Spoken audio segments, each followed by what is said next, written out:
Récolté grâce à la vente de ce livre va être reversé à une association de victimes. Tu le sais pas, je viens de le décider, mais c'est comme ça. C'est sérieux ce qu'on dit là. C'est sérieux ce qu'on dit là. Oui, mais c'était une manière de te montrer que Ouais. c'est important le Nicolas consentement. Bedos espérait un retour médiatique maîtrisé. Il a eu droit à un passage à tabac télévisuel.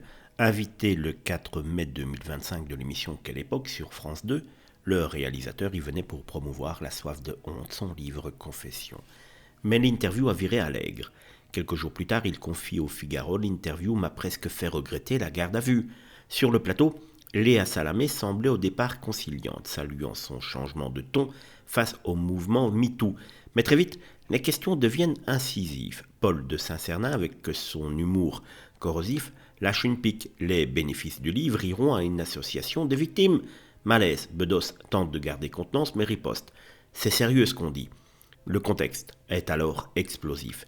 Nicolas Bedos a été condamné en octobre 2024 à 1 an de prison, dont 6 mois sous bracelet électronique pour agression sur 2 femmes. Il a finalement renoncé à faire appel, rendant sa peine définitive. Son retour, orchestré autour de son livre, suscite la controverse. Rédemption sincère ou opération de communication prématurée? Dans son entretien au Figaro, l'ancien chroniqueur balance: les policiers sont beaucoup moins obtus que les journalistes de France 2.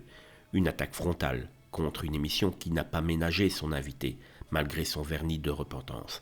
Sa compagne, Pauline Desmond, prend sa défense sur Instagram, saluant sa sincérité. Pourtant, dans son propre livre, Bedos raconte qu'elle avait envisagé de le quitter au moment des accusations. Aujourd'hui, elle reste à ses côtés. Ce passage, raté dans Quelle époque, montre une chose: le public et les médias ne pardonnent pas si facilement. Le malaise était palpable et la tentative de retour médiatique, loin de convaincre, semble raviver les tensions autour de l'artiste controversé.